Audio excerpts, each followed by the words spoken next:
view, farming has done probably irreparable damage to bees. And I go maybe from, say, silage making now, which is the norm.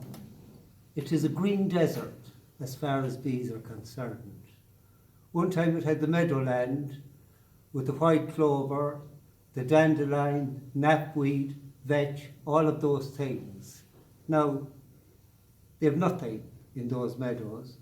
Secondly, the hedge cutting is another problem because, well, hedges maybe are trimmed down so low that they never go into flower.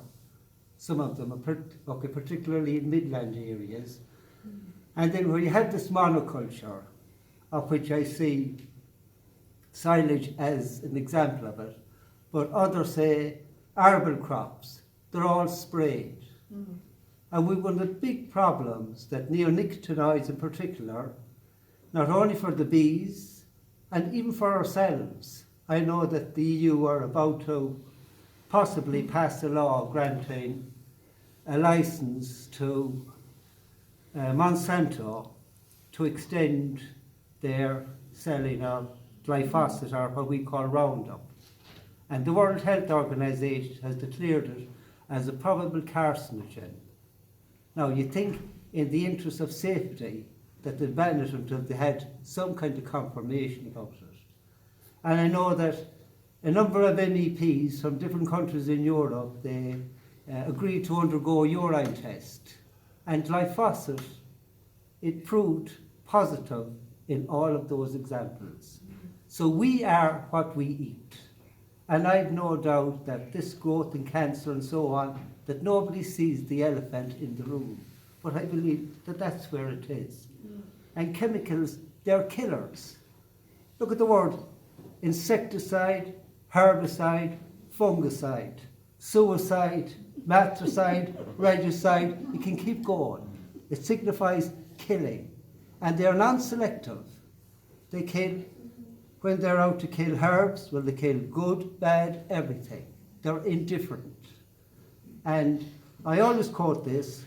In 1960, Rachel Carson published a book which was well acknowledged at the time, titled Silent Spring.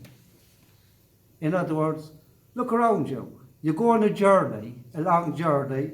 One time you'd be cleaning the blood off the windscreen from the insects. Now you don't. You don't have to because they're not there. If they're not there, as you go up the hierarchy, the birds aren't there, and so on. It's staring us in the face. And I think bees are the litmus test of the health of our planet. Sorry, I just put that. Sorry, Sean. I'd like to agree and disagree with you. I'd like to agree and disagree with you. Thank you. If we take the Corn Creek, we have conservation measures for the Corn Creek in place for about 25 years. But the Corn Creek hasn't made much progress in the 25 years. So whatever is ailing the Corn Creek, was ailing the Corn Creek 25 years ago is still there. And where the Corn Creek has survived is mainly on the islands, of Ireland and of Scotland. And I have a feeling that the reason they survived on the islands was that the islands weren't limed. When you lime, you change the vegetation. And I think this is just my own opinion, I think this, whatever plants the young Corn Creek needed, probably is knocked out by the lime. But the conservation measures they're putting in for the Corn Creek haven't worked. And I think they need to look a bit wider at what's causing the problem. Like when the Corn Creek was a border of meadows, but the meadows that the Corn Creek thrived in was a light meadow, not a light meadow that had a long growing season. silage now is a heavy crop with a short growing season, and the corncrake doesn't have the same amount of time to nest in it.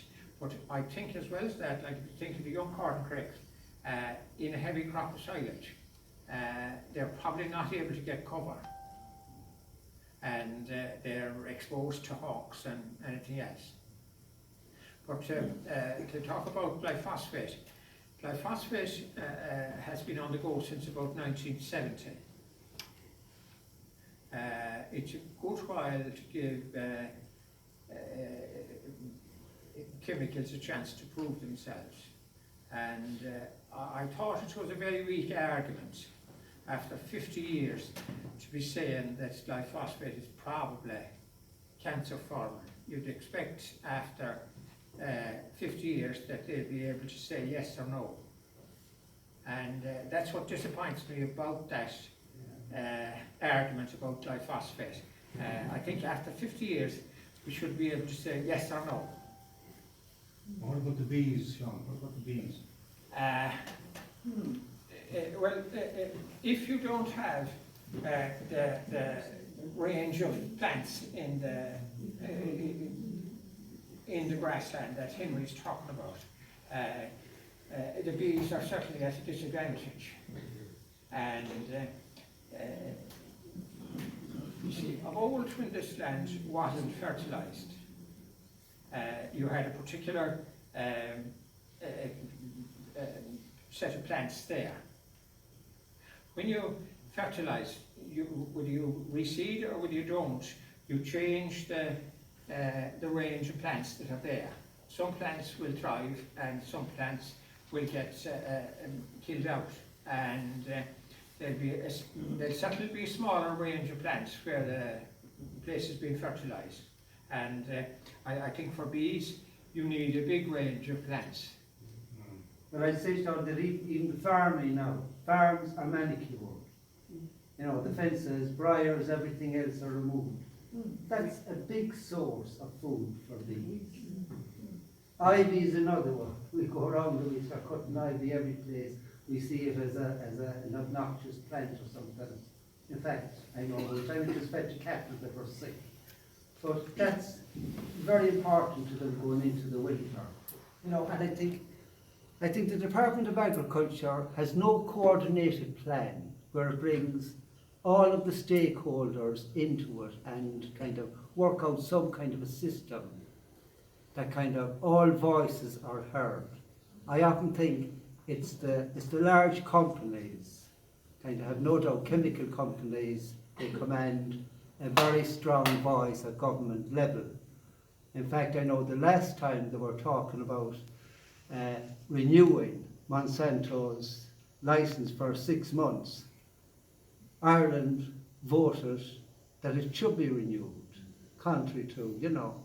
And I wonder, have they our health at stake or have they the economics at stake? I always think we live in a society, not in an economy. And I think that's where the thinking is all kind of imbalanced. Well, I would say as well, I was an inspector myself in the Department of Agriculture. And I remember when I started in the beginning, there were grants paid, say, for piggeries, hay sheds, cow byres, farm roadways and all that. And then later, before I came out of the Agriculture Department, the land reclamation, the knock, good enough, we'll say, a certain amount of drainage. But you go into a farm, an agricultural advisor came into our own farm where I was born and reared, and 10 generations of my family before me in that place. And he said to my brother Patsy, that stayed on the farm, he walked round the farm and he said, "You have a fine farm here, or you have a fine farm here, Patsy." But he said, "You're a little bit foolish.